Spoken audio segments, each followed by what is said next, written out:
Have you ever been standing patiently in a supermarket line only for someone to walk past you and take a spot in front without asking? It is a small moment, but it often triggers irritation, frustration, and a sense that something unfair has just happened. Most of us immediately feel that cutting in line is wrong, even when it causes no serious harm. But why exactly does it feel wrong?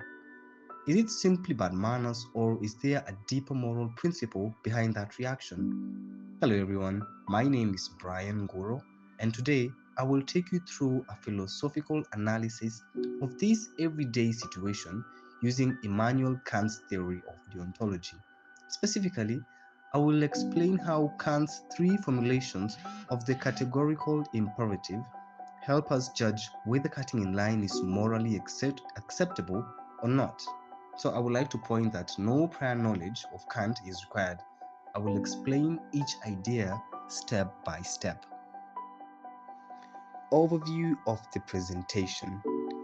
Here is how the presentation is structured.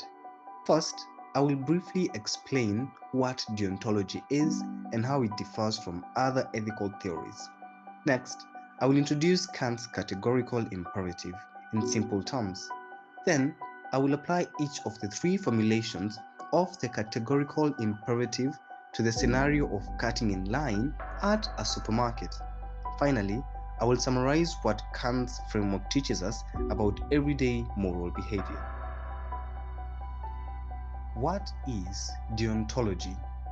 Deontology is an ethical theory that focuses on duty and moral values rather than consequences. So, the word deontology comes from the Greek word dion, which means duty or obligation.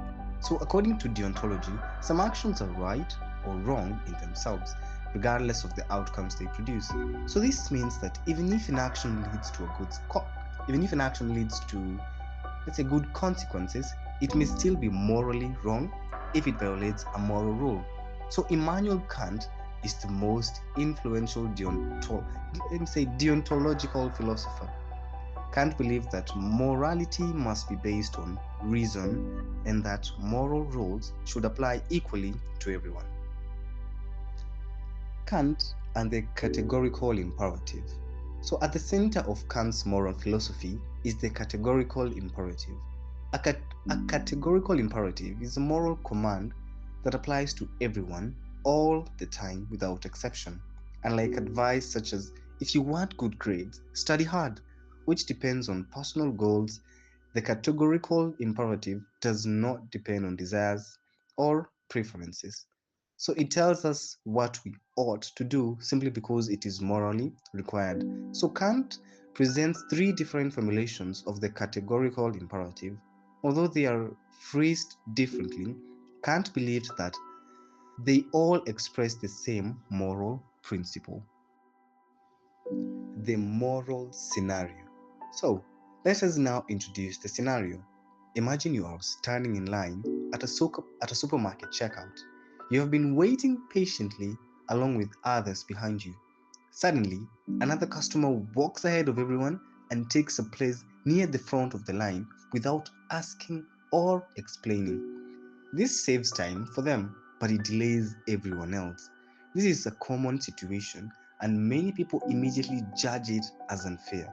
We will now evaluate this action using Kant's three formulations of the categorical imperative.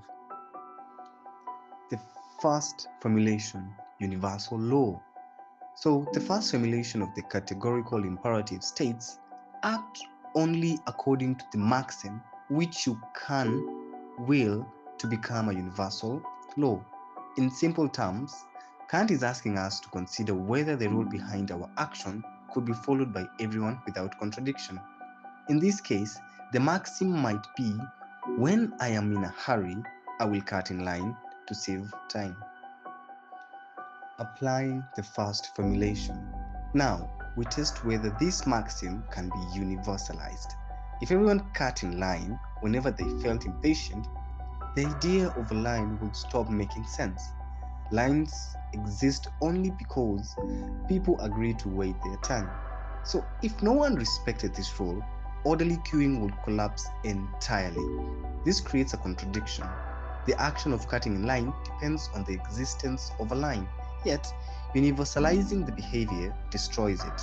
Therefore, under the first formulation, cutting in line is morally impermissible.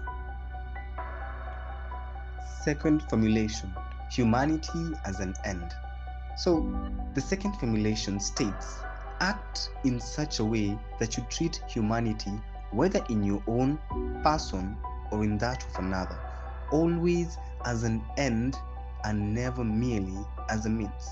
So, this just means we should never treat people simply as tools to achieve our own goals. Every person has dignity and deserves respect. Applying the second formulation. So when someone cuts in line, they prioritize their own convenience over the time and effort of others. By doing this, they are effectively using other people's patience as a means to their own end. The people behind them are not consulted or respected. So this violates Kant's requirement to treat others as ends in themselves. As a result, cutting in line is also morally wrong under the second formulation. Let's go to the third formulation, kingdom of ends. Okay, the third formulation asks us to imagine a kingdom of ends. This is a moral community where all rational individuals follow the same rules and respect one another as equals. In such a community, moral rules are not imposed from outside. Instead, everyone freely accepts and follows them through reason. Applying the third formulation. In a kingdom of ends, people would agree on fair rules that allow social cooperation to function smoothly. Waiting in line is one such rule. It ensures fairness, predictability, and mutual respect. Therefore, cutting in line breaks this thread agreement and undermines trust within the moral community. So, therefore, from the perspective of the kingdom of ends, cutting in line is morally unacceptable. So, these are some of the golden rules to learn from this is that you should treat others as you wish to be treated, and also understand that most people don't like to be cut in line. And also, Kant's ethics aligns with this moral intuition. So, therefore, let's all understand that cutting in line violates reciprocity and fairness. Summary of findings. Across all three formulations of Kant's categorical imperative, we reach the same conclusion. Cutting in line cannot be universalized. It treats others merely as means, and it undermines the moral community. Even though the action may seem minor, Kant's framework shows that everyday behavior carries moral significance. Small actions reflect whether we respect fairness, dignity, and shared moral rules.